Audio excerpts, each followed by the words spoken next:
자, 계속해서 등기 신청 방식 등에 관한 개념 확인을 해 보도록 하겠습니다. 두 가지죠. 방문 신청하고요. 전자 신청이라는 개념이 하나의 이슈 최근에 한번 나왔었고요.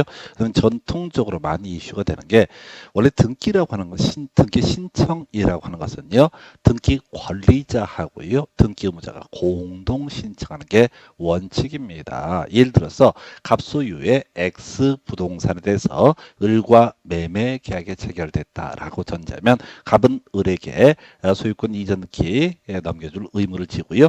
을은 갑에게 일정한 대금을 지급할 의무가 발생합니다. 그래서 대금 지급했다고 쳤을 때 이 X 부동산의 등기 명의를 갑에서 을로 넘겨주기 위해서는 등기 권리자 누굽니까? 을이라는 사람이 될 테고 등기 의무자 누굽니까? 갑이라는 사람이 되게 됩니다. 그래서 갑과 을이 손잡고 가서 등기소에 가서 등기 명의를 바꿔달라라고 이렇게 신청하는 거죠. 이걸 우리가 이름하여 공동신청이라고 부르게 됩니다. 그래서 따로 얘기를 하지 않게 되면요. 이것은 등기 신청은 항상 공동신청이라고 하는 개념이 전제가 되게 됩니다. 자, 우리 또 저 얘기 한번 해볼까요? 지금 이제 뭐가 있을까요? 자, 우리 가등기, 본등기 얘기할 때 지난 시간에 공부했던 주제 간략하게 한번 확인을 해 보도록 하겠습니다. 그래서 가등기, 본등기, 가등기 할 수 없는 게 있었죠. 가등기 할 수 없는 거. 자, 시험 지문에 가등기 할 수 있다. 그 다음에 할 수 없다.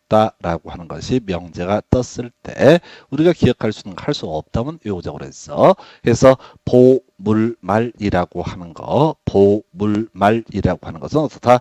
가등기 할 수 없다 해서 자, 가등기가 됐든 본등기가 됐든 상대방이 있을 때 공동신청의 문제가 발생하죠. 그런데 뒤에서 바로 공부하겠지만 소유권 보존 등기라고 하는 것은 혼자서 신청을 하는 겁니다. 그래서 뒤에서 단독 신청이 예시가 될 테고 그 다음에 말소등기 개념이 뭐 있었죠? 실체관계와 등기부의 내용이 전부 불일치했을 때 그 등기를 우리는 무효인 등기라고 부르게 됩니다. 그래서 이 무효인 등기를 지워달라라고 요구하는 것을 말소등기의 신청이라고 부르게 됩니다. 그래서 자, 소유권 보존 등기라든가 소유권 보존 등기의 말소등기라는 것은 소위 단독시정 이런 게 있겠고요. 그 다음에 또 하나 이제 이슈가 될 게 법원의 판결이라고 하는 것이 있습니다. 그래서 이것도 사실은 이제 민법 파트에서 공부하기도 애매하고 자, 판결의 종류를 한번 먼저 공부를 하셔야 됩니다. 그래서 제일 가장 기본이 되는 판결을 이행 판결이라고 부르게 됩니다. 이행 판결. 해서 갑 소유의 X 부동산과 을과 매매 계약을 체결했습니다. 을이 대금을 모두 지급을 했는데 갑이 등기를 넘겨주지 않았다. 그러면 을은 갑을 상대로 자, 소유권 이전 등기 절차에 소유권 이전 등기 절차에 협력하라라는 소송을 제기를 하게 됩니다. 그래서 이걸 줄여서 소유권 이전 등기 청구 소송이라고 부르게 되겠죠. 법원의 판사가 보니까 대금 받아놓고 등기를 안 넘겨주고 있습니다. 그럼 법원의 판사는 야, 갑은 을에게 소유권 이전 등기를 해줘라 라는 판결, 이렇게 시키는 판결을 가리켜서 이행해라 라는 판결을 이행 판결이라고 부르게 됩니다. 뒤에서 논의하겠지만 이때 을이라는 사람은 이 판결문만 있게 되면은 굳이 갑을 데리고 갑이랑 같이 소유권 이전 등기 신청할 필요 없고요. 이행 판결문 자, 요걸 가지고 혼자 가서도 다 등기 신청을 할 수 있습니다. 지금 무슨 얘기하고 있죠? 판결의 종류에 대해서 공부를 하고 있습니다. 또 하나가 형성 판결이라고 하는 개념이 있게 됩니다. 해서 이 형성 판결이라고 하는 것은 법원의 판사가 자, 이렇게 자, 이건 갑 거고 이건 을 거야라고 자, 판결문을 통해서 확정을 해 버리게 되면 등기 안 하더라도 그대로 법적 효력이 발생하게 되는 것을 형성 판결이라고 부르게 됩니다. 예를 들어서 이 X 부동산을 갑과 을이 50대 50의 지분으로 공유하고 있는 상태에서 우리 뒤에 민법 공부하겠지만 이 공유자는 다른 공유자를 상대로 바로 공유물의 분할 청구 소송이라는 것을 제기할 수 있습니다. 공유물의 분할 청구 소송이라는 것을 제기할 수 있어요. 그러면 이제 법원의 판사가 보니까 이 X 토지 중에서 1000평인데 이쪽 500평은 갑이 갖고 나머지 500평은 을이 가져라. 이런 식으로 판결을 하게 되면요. 등기 안 하더라도 갑명의로 등기를 안 하더라도 을명의로 등기를 안 하더라도 이 각각의 부분은 각 공유자가 단독으로 그 권리를 취득하게 됩니다. 그래서 판결문 중에서 따로 이 등기라고 하는 것을 해야지 법적 효력이 발생하게 되는 거. 아까 을이 소송을 통해서 갑한테 이겼다고 칩시다. 그랬을 때 을이 소송에서 이겼다고 해서 이 부동산의 소유권을 갖는 것은 아닙니다. 우리 민법 186조라고 해서 법률 행위에 따른 부동산 물권 변동이라는 것은 등기해야지 효력이 발생한다라고 했거든요. 그래서 을이 단독으로 소유권 이전 등기 신청해야지 을이 종국적으로 이 부동산의 소유권을 취득을 하게 됩니다. 자, 그리고 아까 이 공유물 분할 판결 같은 경우는요, 따로 이 등기를 안 하더라도 각 단독 소유권을 취득을 하게 된다 해서 지금 판결의 종류 하나, 두 개 공부하셨습니다. 이행 판결, 일반적인 판결, 전형적인 판결이 이행 판결이 될 테고 좀 특이한 형태, 법원의 판사가 결정을 하면 그대로 법적 효력이 발생하는 걸 새로운 법률 관계를 형성시켜 버리는 판결을 가리켜서 형성 판결이라 부른다. 형성 판결은 자, 우리 시험 공부하실 때는 딱 한 가지요. 공유물 분할 판결이라고 하는 거, 요거 하나를 형성 판결이라고 부르게 됩니다. 자, 그래서 요게 이외에도 이제 확인 판결이라는 개념이 하나가 더 있긴 합니다. 그래서 이 확인 판결은 이런 식이야. 어떤 토지, X 토지에 대해서 자, 토지는요, 우리 공간정보법을 공부를 하실 때 이 토지의 관리 주체는 누가 되냐면 국가가 되게 됩니다. 그래서 공간정보법에서 국토부가 하는 모든 토지에 대해서 소재, 지번, 지목, 면적, 경계 또는 좌표 등을 지적공부에 등록을 해야 된다라고 이렇게 선언을 하고 있습니다. 그래서 이 토지의 관리 주체는 누가 된다? 국가가 되게 됩니다. 자, 한편 Y 건물이라고 하는 것이 있다 싶시다.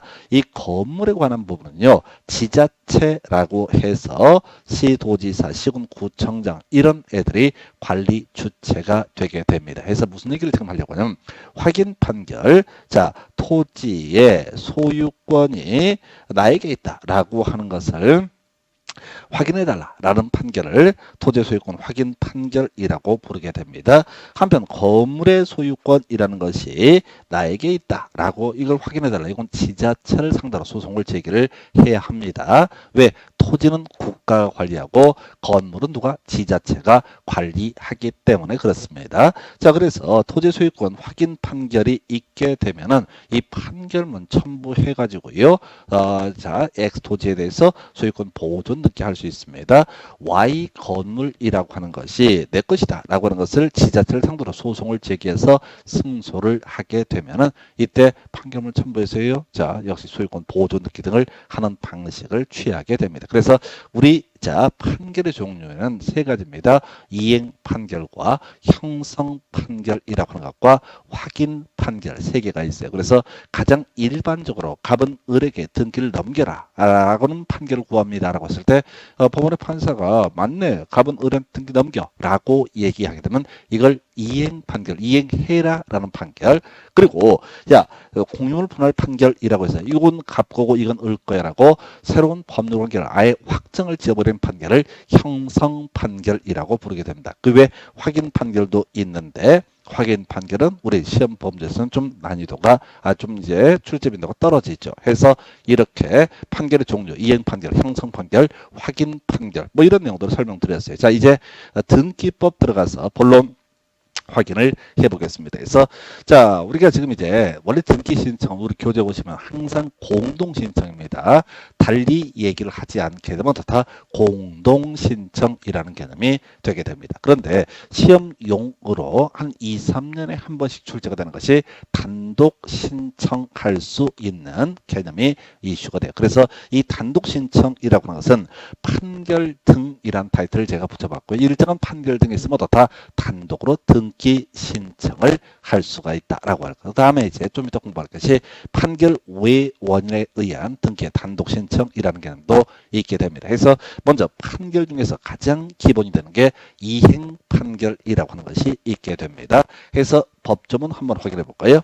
자, 판결에 의한 등기라고 하는 것은 승소한 등기 권리자 또는 승소한 등기 의무자가 단독으로 신청을 할 수가 있습니다. 다시 가볼까요? 자, 갑소유 X 부동산에 대해서 을과 매매 계약을 체결했습니다. 자, 그런데 자, 지금 을이 대금을 지급을 한 사안이고 갑에서 을로 등기가 넘어가지 아니한 상태라고 한번 전제를 해보겠습니다. 그럼 제일 쉽게 볼 수 있는 것이 을이라고 하는 등기 관리자가 갑을 상대로 뭘 한다고요? 소유권 이전 등기 청구 소송이라는 것을 제기하게 됩니다. 그래서 뭐 여러 가지 입증 자료를 가지고 자, 을이 만약에 승소를 했다 하십시다.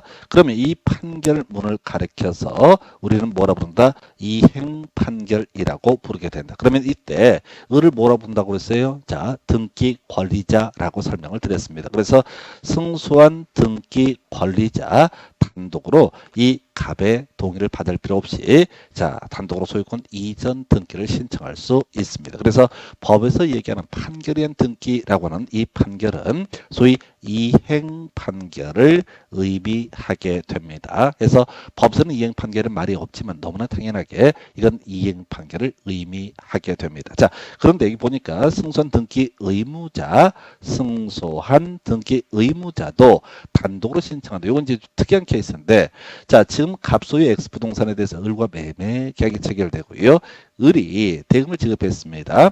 근데 자, 지금 우리 세법 공부하다 보면 그런 거 공부하십니다. 6월 1일이라고 하는 것이 이슈가 되게 되는데 자, 6월 1일 만약에 등기 자체가 6월 2일 날 이루어지게 된다라고 하게 되면 6월 1일 현재 소유자가 재산세 또는 종부세, 납세 의무를 지게 됩니다. 자, 지금 대금이 완납된 게 5월 5일 정도 다 끝났습니다. 그러면 이제 등기 가져가야 되는데 을이 만약에 잔머리를 굴린다 하십시다. 자, 올해 재산세나 종부세를 안 내려고 어떻게 하는 경우가 있다? 등기를 안 받아가는 경우가 있다. 그래서 갑이 급하게 소송을 제기합니다. 괜히 내가 재산세 낼 게 아니거든. 그래서 바로 이 등기 의무자라고 하는 사람 갑이 을을 상대로 을은 빨리 등기를 받아가라 라는 소송을 제기를 합니다. 그래서 소유권 이전 등기자를 다 협력하라는 소송을 제기해서 만약에 갑이 승소하게 되면은 이 사람을 가리켜서 승소한 등기 의무자라고 부르게 됩니다. 그럼 이제 굳이 을을 등기 권리자를 찾아갈 필요 없이 혼자서 갑이 을한테 등기를 떠넘길 수가 있다라고 하는 거예요. 그래서 결과적으로 지금 이행 판결이한 등기라고 나서 승소한 자가 단독으로 신청한다 이렇게 해석을 하게 됩니다. 자, 그래서 다시 좀 어려운 주제 볼까 한번 답이 됐던 주제인데요.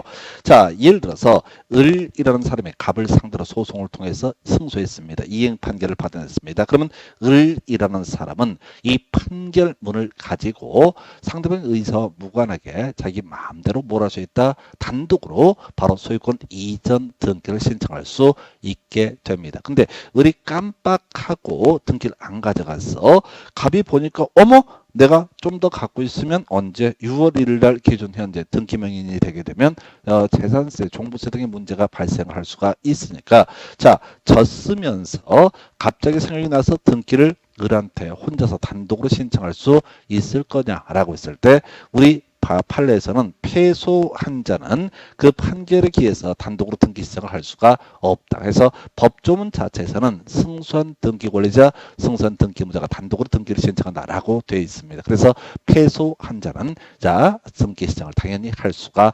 없다라고 할 것.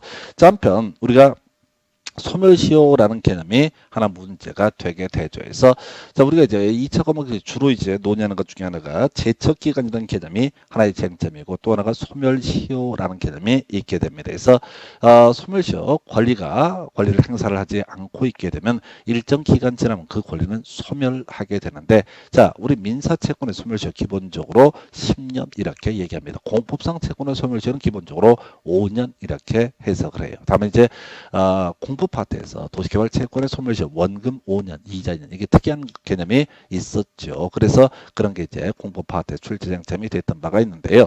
지금요, 을이라는 사람이 갑을 상대로 해서 소유권 이전 등기 절차에 협력하는 소송을 제기를 해서 이행 판결, 승소 판결을 받았습니다. 그럼 을은 단독으로 뭘 할 수 있다? 소유권 이전 등기 신청을 할 수가 있게 됩니다. 그런데 자, 이때 이행 청구소를 통해서 확정 판결을 받아서 을이 자 등기 신청할 수 있는 권리라고 하는 것은 10년이라는 소멸시효에 걸리게 됩니다. 그래서 을이 승소를 해놓고 미처 10년이 지나도 소유권 이전기를 단독으로 신청하지 않았다. 하필 하다 보니까 어떻게 하다 보니 11년이라는 세월이 흘러버렸다. 그러면 을이 기존에 시효 완성으로 소멸한 이 판결문이라고 하는 것, 판결문에서 출발했던 소유권 이전 등기 청구권이라고 하는 이것을 11년 차가 됐을 때도 아까 그 문제의 판결문을 가지고 단독 신청을 할 수가 있을 것이냐라고 했을 때 예, 역시 가능합니다. 이거 왜 그런 거냐면 지금 어차피 을이 11년 차가 돼서 이 소멸시효 때문에 등기 신청을 할 수 없다고 한다면 을은 다시 갑을 상대로 소유권 이전 등기 청구 소송을 제기를 할 겁니다. 그럼 또 승소를 하게 될 거예요. 그러니까 계속해서 소송이 두 번 쓸데없이 돌릴 필요가 없다. 그래서 정리하면 승소한 등기 권리자 등기권자 단독으로 소유권 이전 등기 신청할 수 있다. 이때 승소한자에 대응해서 패소한자라고 하는 것은 단독으로 등기 신청을 할 수가 없다라고 할 것. 한편 승소한자는 10년이라는 소멸시효 기간이 경과한 후에도 바로 단독으로 등기 신청을 판결문을 근거해서 단독으로 등기 신청을 할 수가 있다. 요렇게 정리를 합니다. 그래서 이행 판결이라고 하는 거 해서 이행 판결 관련된 쟁점 보셨고요. 그 다음에 이제 바로 이어서 봐야 되는 것이 공유물 분할 판결, 이걸 우리가 형성 판결이라고 부르게 됩니다. 그래서 다시 갑시다. 갑이라는 사람이 50%의 지분을 가지고 있고 을이라는 사람이 50%의 지분을 가지고 있는데 야 갑이 우리 땅을 쪼개자 을한테 제안을 했는데 분할 청구를 했는데 을이 들어주지 않는다. 그럼 이제 이걸 들고 가서 판사님 땅을 쪼개주세요 라고 청구하는 것을 공유물의 분할 청구 소송이라고 부르게 됩니다. 그럼 법원의 판사가 딱 줄을 그어가지고 야 이쪽 A 부분을 갑이 갖고 이쪽 B 부분을 을이 가져 라는 식으로 이렇게 판결을 하게 되면은 이때는 갑이 A 부분에 대해서 등기를 하거나 을이 B 부분에 대해서 등기를 하거나 그걸 불문하고 판결이 확정된 시점부터 갑은 A 부분의 소유권을 취득하고요. 을은 B 부분의 소유권을 취득을 하게 됩니다. 그래서 아까 우리 이행 판결에 있어서는 승소한 자만이 자 등기 신청할 수 있다. 10년 지나도 신청할 수 있다. 패소한 자는 등기 신청을 할 수가 없다라고 했던 것에 비해서 이 형성 판결이라고 하는 것은 사실 승소니 패소니라는 개념 자체가 사실 의미가 없습니다. 그래서 파생되는 주제. 자, 공유물의 분할 판결이 확정되게 되면 이 공유물의 분할을 원인으로 해서 승소한 자뿐만 아니라 패소한 자도 단독으로 등기 신청을 할 수가 있다 해서 요렇게 두 가지. 물론 이제 우리 시험용으로는 아무래도 이행 판결이 훨씬 더 중요하죠. 형성 판결은 사실은 별 의미가 없어요. 왜? 등기를 안 하더라도 승소든 패소든 불문하고 등기를 안 하더라도 이미 각각 갑은 A라는 부분의 소유권을 취득하고 을은 B라는 부분의 소유권을 취득한다는 것이 전제가 되어버리기 때문에 승소 패소의 개념 자체가 없습니다. 어쨌든 간에 이 개념이 이해가 되지 않으시게 되면 이행 판결에서는 승소한 자만이 10년 지나도 신청할 수 있다. 이에 비해서 지금 패소한 자, 승소한 자는 개념이 없는 형성 판결에서는 승소한 자뿐만 아니라 패소한 자도 등기 신청을 할 수가 있다라고 해서 판결의 두 가지가 주로 이슈가 되게 됩니다. 자, 원래 이제 검토드릴 게 재권 판결이라는 개념을 설명을 드려야 될 텐데요. 자, 재권 판결 이라고 하는 개념을 보겠습니다. 먼저 자, 이 재권 판결 얘기는 권리를 제거해 달라라는 판결을 가리켜서 재권 판결이라고 부르게 됩니다. 해서 자, 요것도 좀 어려운데 우리가 이제 어떤 물권이라고 하는 거, 지금 제가 전세권을 예시를 할 텐데 또는 경우에 따라 저당권이 돼도 좋습니다. 그래서 전세권부터 저당권부터 가볼까요? 갑소유의 X 부동산을 담보로 해서 을이라는 사람이 자, 돈을 빌려주고 저당권이라는 것을 취득을 하게 됩니다. 다시 갑시다. 자, 이 갑이 돈을 갚지 않았을 때 경매 청구할 수 있는 권리를 우리는 뭐라고 한다? 저당권이라고 부르게 됩니다. 그리고 갑을 가리켜서 기본적으로 저당권 설정자라고 부르게 됩니다. 자, 그런데 만약 갑이 돈을 빌리고 을한테 이 변제 채무를 다 돈을 갚았다, 변제를 하게 되면요, 등기부상 저당권이라고 하는 것은 무효가 되게 됩니다. 다시요, 저당권의 개념 자체가 돈을 안 갚았을 때 경매 청구할 수 있는 권리를 가리켜서 뭐라고 한다? 저당권이라고 부르게 됩니다. 그래서 갑이 만약에 을한테 돈을 갚게 되면, 이걸 우리가 변제라는 용어를 쓰게 되면, 돈을 갚아버리면 설령 자기 부동산에 저당권 등기가 되어 있다 할지라도 이 저당권 등기는 무효가 되게 됩니다. 자, 그런데 문제는 그런 거지. 갑이라고 하는 사람이 병이라는 사람에게 나중에 을한테 돈을 갚고 나서 저당권이 무효가 되는데 저당권에 말소 등기를 미처 안 해놓은 상태가 되겠습니다. 병한테 돈을 빌리면서 저당권을 설정을 하려고 하니까 정이 자, 선순위 을이라는 저당권자가 있으니까 만약 경매에 넘어가면 얘부터 먼저 배당을 받으니까 대출을 못해줘, 이런 식으로 나온다 하십시다. 그러면 이 등기를 지워내는 과정, 이걸 우리가 이름하여 재권 판결이라 부릅니다. 권리를 제거하는, 제거하는 판결을 재권 판결. 그래서 이 재권 판결의 개념 자체는 이미 이 무효인 저당권 등기라고 하는 것을 지워달라. 원래는 누구랑 가야 돼? 을이라는, 저당권의 말소 등기는 을이라는 자, 등기 의무자와 갑이라는 등기 권리자가 손잡고 가서 원래 말소 등기를 공동으로 신청을 해야 됩니다. 근데 을이 돈 받거나 연락이 안 돼. 그러면 이제 갑의 입장에서는 자신의 부동산에 있는 을 명의 등기를 지울 필요가 있다라고 했을 때 법원에 자, 재권 판결을 신청합니다. 그럼 법원에서는 재권 판결, 돈 갚았구나, 을이 갑이 갚았구나라고 하는 이제 일정한 입증이 있게 되면 을의 저당권은 무효다라고 이렇게 판결해 줍니다. 이걸 이제 권리를 제거하는 판결, 재권 판결이라고 부르게 될 텐데, 그러면 이제 이 판결문을 가지고 바로 단독으로 이 저당권의 말소 등기를 신청할 수 있다라고 이렇게 얘기합니다. 지금 뭔 얘기하고 있죠? 기본적으로 등기 신청은 등기 권리자와 등기 의무자가 공동 신청하는 게 일반적인 모습이 돼야 되는데, 이렇게 이행 판결, 승소한 자 단독으로 신청할 수 있다.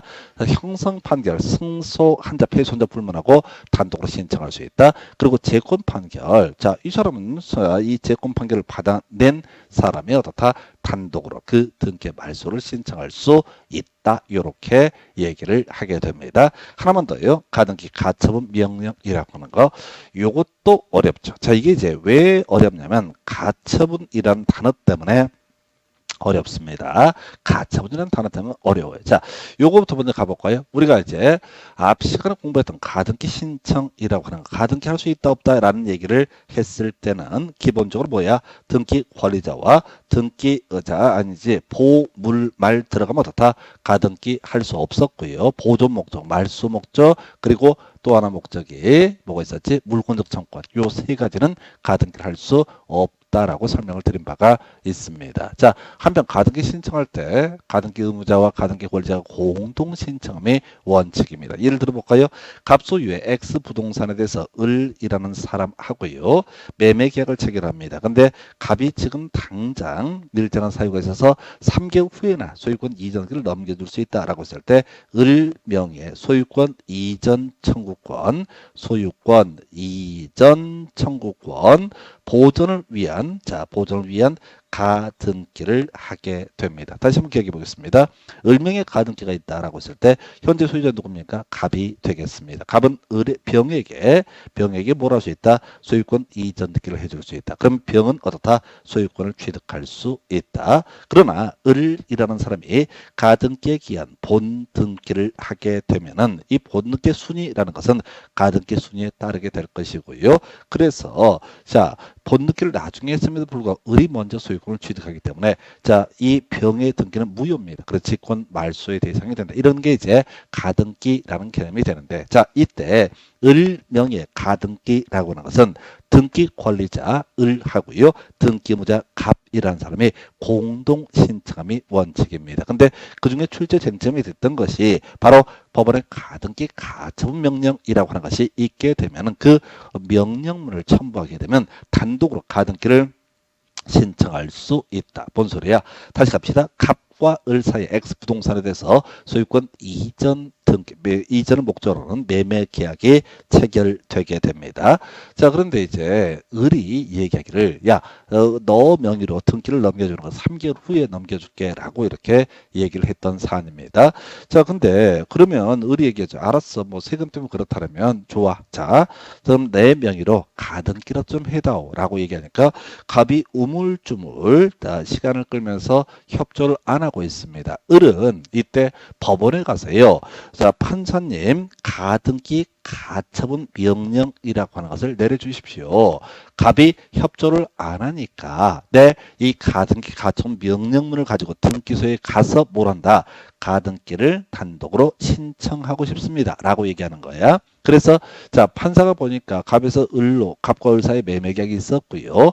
분명히 대금도 다 지급했는데 갑이 등기를 안 넘겨주고 있다. 그러면 나중에 소위 이행 판결이라고 하는 것이 있게 되면 자, 을이 갑을 상대로 해서 이행 판결을 하게 이행차 소유권 이전 등기 청구 소송을 제기해서 판결문을 받게 되면 을 명의로 그냥 바로 본등기 갈 수 있어요. 근데 그 사이에 이 사람이 병한테 팔아버릴까봐 먼저 가등기 가처분 명령이라고 하는 것을 받아내게 되면 이때 뭐 할 수 있다? 바로 가등기 권리자 단독으로 가등기 신청할 수 있다. 그래서 지금 제가 타이틀을 판결 등이라고 뽑아냈죠. 판결 등에는 이행 판결과 그 다음에 형성 판결과 재권 판결이라는 개념이 있을 수가 있겠고 그 다음에 이 가등기 가처분 명령은 아직은 판결까지는 아니지만 판결과 유사한 성격을 갖게 됩니다. 그래서 이 가등기 가처분 명령을 받아서 다 단독으로 가등기 신청할 수 있다 해서 이게 소위 이제 판결 등 관련해서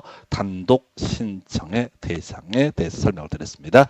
자, 그럼 이제 조금 간단한 주제가 판결 등 외 원인으로도 자, 등기 단독 신청할 수 있는 경우가 존재합니다. 자, 이거는 이제 사실 개념상 되게 간단해요. 뭐냐면은, 야, 지금 원래는 등기 권리자와 등기 의무자가 공동으로 등기 신청을 해야 하는 사안인데요. 문제는 이런 얘기죠. 등기 의무자가 없는 경우가 있어. 등기 의무자가 없는 경우에는 개념상 어떻다 공동 신청을 할 수가 없게 되는 거죠. 이게 이제 판결 등 우회 원인에 의한 등기의 단독 신청이라고 부르게 됩니다. 그래서 자, 쭉 정리를 해볼까요? 그래서 일단 중요 쟁점 가장 기본이 소유권 보존 등기라는 개념이 있게 됩니다. 그래서 자, 소유권 보존 등기 자, 갑시다. 우리가 소유권 이전 등기 갑소유 X 부동산을 을 명의로 매도하기로 매매 계약이 체결되고 그러면 이제 갑에서 을로 등기가 넘어간다라고 했을 때 갑을 등기 의무자, 을을 등기 권리자라고 부르게 됩니다. 자, 그런데 바다를 메꿔서 이걸 우리가 공유수면에 매립이라는 용어를 쓰게 되죠. 그래서 자, 그래서 요거 이제 우리 어떻게 했었지? 공간정보에서 공유수면 매립하게 되면 이 사람은 지적공부에다 신규 등록이라고 하는 것을 하게 된다. 해서 신규 등록을 함에 있어서 지적소관청에서는 직접 조사해서 지적공부 토지대장 등에 이 사람의 이름을 표시한다. 자, 신규 등록이 된 상태에서 자, 뭐죠? 토지등기부, 자, 토지대장 등본을 떼내서 이 신규 등록한 사람이 스스로 뭐한다? 소유권 보존 등기라는 것을 신청하게 됩니다. 문제는 소유권 보존 등기라고 하는 것은 이것 때문에 권리를 잃게 되는 등기 의무자라는 개념이 없는 것이죠. 자, 매매에 따른 소유권 이전 등기 같은 경우는 등기가 넘어가면 기존 매도인이 권리를 잃게 되고 매수인이 권리를 얻게 되는 이런 구조인데 비해서 이렇게 소유권 보존 등기라고 하는 개념은 당연히 어떻다 등기 의무자가 없죠. 그래서 소유권 보존 등기라고 하는 것은 등기 명인이 단독으로 소유권 보존 등기를 신청하게 됩니다. 한편 이 부동산에 대해서 소유권 보존 등기를 했습니다. 자, 그랬을 때 이거 이제 잘못 소유권 보존 등기를 했을 때 요거 지우는 것을 가리켜서 말소 등기 신청이라고 부르게 됩니다. 그래서 소유권 보존 등기 말소 등기라는 것도요 단독 신청을 하게 된다. 그래서 요거 나중에 좀 이슈가 돼요. 말소 신청할 때, 말소 등기 신청할 때 좀 특이한 케이스에서 소유권 보존 등기라는 개념은 애초에 소유권 보존 등기 신청이라든가 잘못 소유권 보존 등기가 된 부분을 지워내는 과정, 소유권 보존 등기, 말소 등기 모두 다 단독 신청 사유가 되게 된다. 이렇게 봐야겠고요. 자, 상속에 관한 부분 단독 신청입니다. 자, 상속의 개념 아까 우리가 이제 등기 권리자 의무자 얘기할 때 상속이 예시가 됐던 사안이 있었죠. 그래서 아까 공부했던 사안을 한번 정리하면 이런 식이지. 갑이라는 사람과 을 사이에 매매 계약이 체결됐다. 그래서 소유권 이전기를 을 명의로 넘겨줘야 되는데 갑이 등기 넘겨주기 전에 먼저 사망에 이르게 된다. 그리고 이 사람에게는 병이라는 상속인이 있게 된다. 자, 그럼 법률 관계 먼저 설명을 드리겠습니다. 상속이라고 하는 것은 권리 의무가 포괄 승계가 되는 케이스입니다. 그래서 갑이 사망에 이르게 되면은 갑이 사망에 이르게 되는 순간 병이라는 사람이 모든 권리 따로 이 X 부동산에 대해서 병 명의로 상속을 원인으로 하는 소유권 이전 등기 이런 걸 안 하더라도 병은 당연히 소유권을 취득을 하게 된다라고 할 거. 이걸 이제 이름하여 우리는 포괄 승계라는 표현을 쓰게 됩니다. 그래서 포괄 승계라고 하는 것은 하나의 원인, 갑의 사망이라고 하는 하나의 원인에 따라서 갑이 짊어지게 될 을에게 넘겨줄 소유권 이전 등기 의무라든가 이 권리 자체 어떻다 모두 그 병에게 승계가 되게 되죠. 그래서 자 원래는 그럼 갑명이 되죠. 뭐 요거는 이제 잊어버리시고 갑이 X 부동산의 소유자다가 누구 병이라는 상속인을 두고 사망에 이르게 되면 현재 소유자 사망하는 그 순간 따로 등기를 하지 않더라도 병이 그 소유자가 되게 됩니다. 그러나 등기부 정리해야 되죠. 이걸 우리가 상속을 원인으로 하는 소유권 이전 등기라고 부르게 됩니다. 자 원래 등기 시점은요 등기 권리자 이것은 누가 되는 거야? 병이 등기 권리자가 되게 되는 거죠. 그럼 등기 의무자가 누가 됩니까? 바로 갑이 되는데 이건 없어. 갑은 사망해 버렸단 말이야. 그러니까 등기 권리자가 상속을 원인으로 소유권 이전 등기 신청할 때는 당연히 단독으로 신청하게 된다. 아까 우리 소유권 보존 등기도 등기 의무자라는 개념이 없기 때문에 단독 신청했었고요. 상속을 원인으로 하는 소유권 이전 등기 신청이라는 것은 당연히 등기 의무자가 사망에 이르버려야 되니까 없어. 세상에 존재하잖아. 돌아가신 분한테 예자 이미 무덤 속에 다 들어갔는데 일어나서 등기 좀 갔다 가십시다 이렇게 할 수는 없잖아요. 그래서 상속에 따른 소유권 이전 등기는 단독 신청이 됩니다. 자 실제 출제 포인트는 상속은 너무 쉽잖아. 그래서 여러분 쉽고 안 쉽고가 아니라 출제 위원복에 유체 극치야 해서 상속의 개념을 설마 모르겠어라고 생각해서 그건 내지도 않아. 그런 문제가 되는 게 법인 합병입니다. A 법인이라고 하는 것과 B 법인이 있었는데 이게 자 C 법인으로 합병이 됐다. 자 통합해서 하나의 법인이 됐다라고 했을 때 A 법인에 있었던 각종 재산 의무, B 법인에 있었던 각종 재산 의무는 C 법인으로 자동으로 승계가 됩니다. 등기 안 해도 같이 승계가 됩니다. 다만 등기 해줄 필요는 있겠죠. 그게 바로 법인의 합병에 따른 등기라고 하는 것도 기존의 등기 의무자 A, B 법인이 다 사망해 안 보이는 거야. 그러니까 C 법인이 단독으로 다 신청하게 된다라고 할 거. 요렇게 얘기를 합니다. 자, 그리고 나서 아까 봤던 얘기 다시 한번 설명을 드려야 되죠. 자, 갑이라는 사람이요. 갑이라는 사람이 X 부동산의 소유자 을과 매매 계약을 체결합니다. 그럼 갑은 을에게 등기 이전 의무를 지게 될 테고 을은 갑에게 대금을 지급할 의무가 발생하게 된다. 이게 이제 기본 법률 관계로 해석을 할 수가 있습니다. 자, 그런데 아까 본 것처럼 갑이 소유권 이전 등기 넘겨주기 전에 사망에 이르게 되면 이 병이라고 하는 사람에게 모든 권리 의무가 승계가 되게 됩니다. 권리 소유권 자체 상속 등기를 하지 않더라도 병이 소유권을 갖게 되고요. 한편 갑의 의무였던 을에게 등기 이전 의무라고 하는 것도 누가 병이 승계를 하게 됩니다. 그래서 이때 어떤 매매와 같은 등기 원인이 발생한 후에 등기 권리자 또는 등기 의무자, 이건 등기 의무자가 되는 거죠. 등기 의무자에 대해서 상속, 그 밖에 포괄승계, 포괄승계를 앓거나 상속 등이 발생이 되게 되면 이 상속인이 자 바로 어떻다 그 등기를 갑을 대신해서 신청할 수 있다. 이걸 우리가 대위 신청이라고 부르게 된다. 그래서 아까 사안에서 등기 권리자 의무자 얘기할 때 을을 이때 뭐라고 한다? 등기 권리자라고 불렀었고요. 갑이 등기 의무자입니까? 병이 등기 의무자입니까? 병이 등기 의무자가 되게 됩니다. 왜? 병의 입장에서는 갑을 대위해서 소유권 이전 등기 을에게 해주지 않게 되면 자 등기 안 해도 자기 거거든. 그런데 등기를 함에 따라서 결과적으로 형식적으로 자신의 권리를 잃게 되기 때문에 병을 우리가 등기 의무자라고 부르게 됩니다. 그래서 앞에서 등기 권리자 의무자라는 주제와 이 주제가 같이 연계가 되고요. 자 수용 나중에 따로 공부하실 주제인데요. 수용이라고 하는 것은 국가 지자체와 같은 관공서라든가 일정한 요건을 갖춘 기업자라는 표현을 씁니다. 해서 요건 이제 도시개발법이라는 법을 공부할 때 토지 소유자도 뭘 할 수 있다? 바로 면적 3분의 1 이상 소유하고 총수 2분의 1 이상의 동의 등을 얻게 되면은 바로 수용권을 행사할 수 있다. 이런 식으로 공법에서 공부를 하셨던 바가 있습니다. 그래서 이때 하여튼 수용에 따른 소유권 이전 등기 단독 신청한다. 해서 수용은 우리 법 체계상 원시 취득으로 해석을 합니다. 자, 상속과 같은 개념으로 보는 거예요. 기존의 권리가 다 사라졌다고 보는 거예요. 그래서 자, 같이 갈 사람이 없는 거야. 해서 우리가 수용에 대응해서 협의 양도라고 하는 것이 있게 되는데 이건 이렇게 간다고 그랬어요. 자, 공익사업을 시행하는 과정에서 아저씨 평당 200에 파시오라고 얘기했을 때 오케이 라고 하면 이걸 협의 양도, 요건 매매와 똑같이 취급합니다.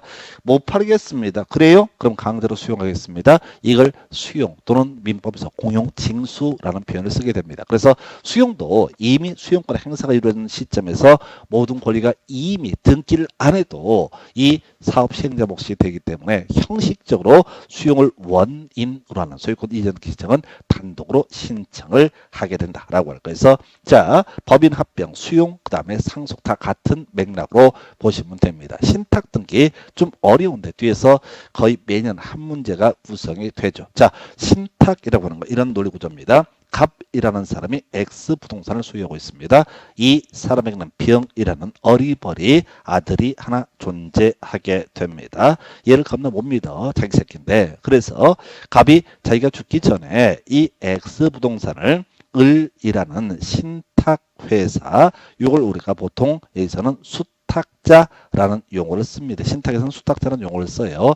얘한테 맡기는 거야. 을한테 어떻다? 맡기는 거. 형식적으로 나중에 보시겠지만 소유권 이전은 을명의로 넘어갑니다. 우리 부동산 학개론 공부할 때 그런 거 있었잖아요. 수탁 방식과 신탁 방식이라는 개념이 있다. 부동산 개발 과정에서 해서 수탁 방식은 형식적으로 소유권이 넘어가지 않지만은 신탁 방식이라는 것은 수탁자 맡아두는 이 사람에게 각종 자 형식적으로 소유권 이전 등기가 이루어지게 되는 것을 수탁이라고 얘기를 하게 신탁이라고 얘기를 하고 이 사람은 수탁자라고 부르게 됩니다. 그래서 이 부동산을 을이 맡아둔다라는 등기를 가리켜서 바로 이걸 뭐라고 한다? 신탁 등기라고 부르게 됩니다.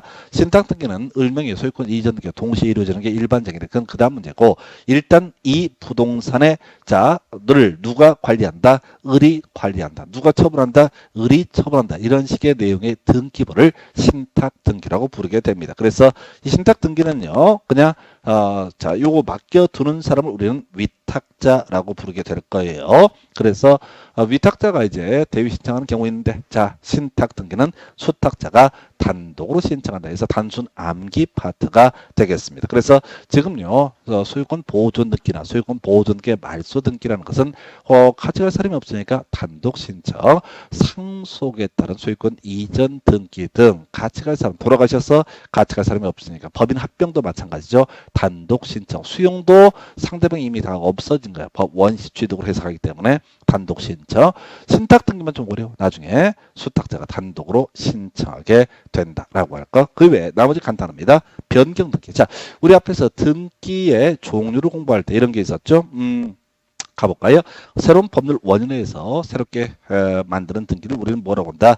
기입 등기. 시험에 나오지 않아요. 워낙 단순한 얘기니까 이 기입 등기의 내용을 하고 등기부의 내용이 만들어졌겠죠. 그래서 실체 관계가 불일치한 경우가 있다. 등기부 내용과 실체는 불일치한다. 그래서 만약에 전부가 불일치하게 되면 이때 무슨 문제? 말소 등기의 문제가 발생한다. 근데 일부가 불일치한데 처음부터 원시적으로 불일치하면 이때 뭘 한다? 경정 등기라는 것을 하고 후발적으로 일부가 불일치한다. 그러면 이때는 변경 등기라고 하는 것을 하게 된다. 이런 논리 구조로 가게 되는 거야. 해서 변경 등기, 경정 등기 같이 나오는데 그 경정 등기는 거의 시험 지문에 구성이 안 되고요.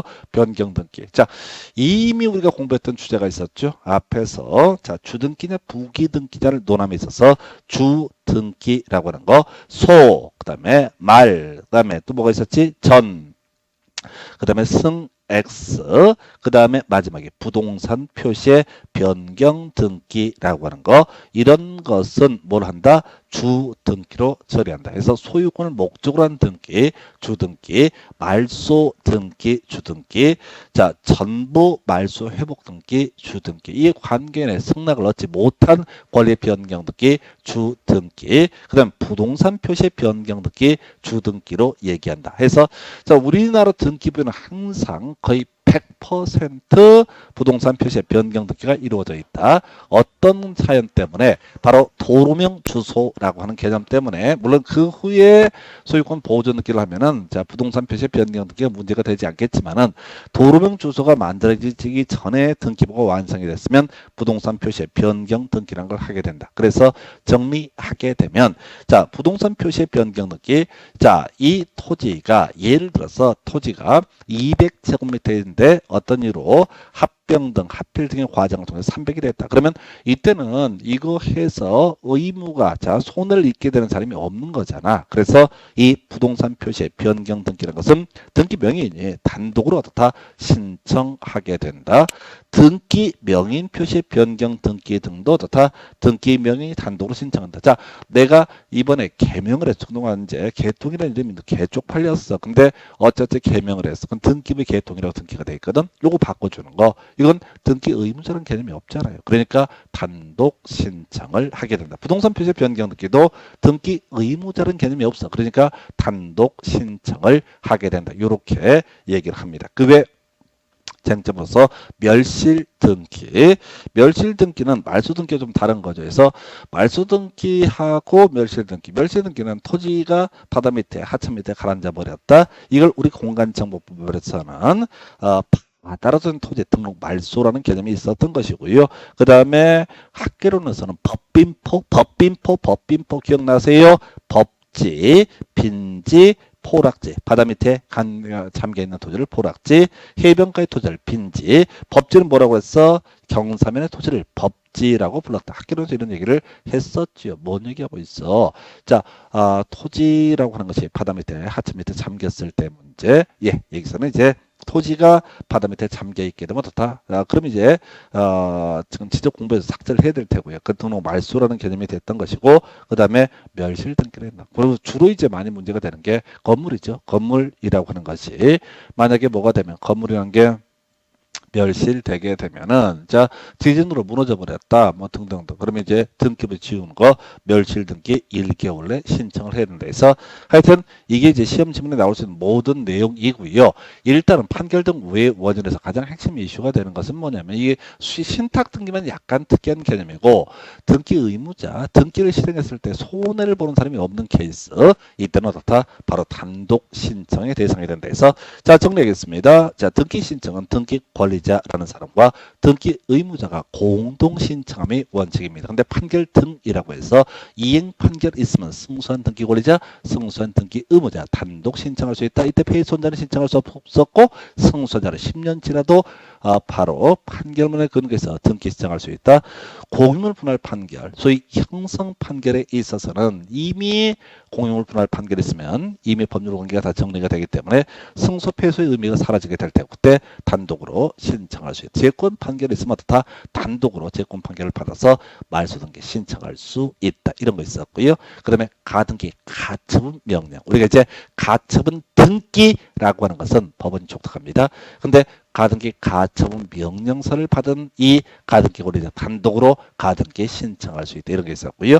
판결 등 외의 원인. 자, 상대방이 없을 때 피해를 입는 등기상 등기 의무자라는 개념이 존재하지 않는 거, 소유권 보존 등기, 소유권 보존 등기, 말소 등기, 상속을 원인으로 하는 소유권 이전 등기나 법인 합병을 원인으로 하는 소유권 이전 등기 등 상대방이 없다고 그랬어요. 수용 원시 취득, 그 단독 신청이고요. 신탁 등기도 그래. 위탁자가 수탁자한테 넘겼을 때 위탁자가 손해 보는 게 아니거든. 실질적인 소유권 누구한테 위탁자에게 남아 있기 때문에. 그래서 이것도 등기 의무자라는 개념이 없기 때문에 수탁자가 단독으로 신청한다. 부동산 표시의 변경 등기, 등기 명의 표시의 변경 등기 등 이거 등기 의무자 없어요. 단독 신청합니다. 멸실 등기, 등기 의무자 있을 수가 없죠. 단독 신청해서 신청 방식에 따른 등기 분류라고 해서 단독 신청이라는 주제를 보셨고, 이거 아니면 잘 모르면 무조건 어떻다 공동 신청의 문제로 가게 된다. 그래서 하여튼 등기법 파트에서 뭐 개별적인 주제보다 상당히 까다로운 파트가 이 등기법 총론 파트가 되고 있습니다. 상당히 어려운 부분 공부하시고 있고요. 잠시 끊었다가 다음 주제 설명드리겠습니다.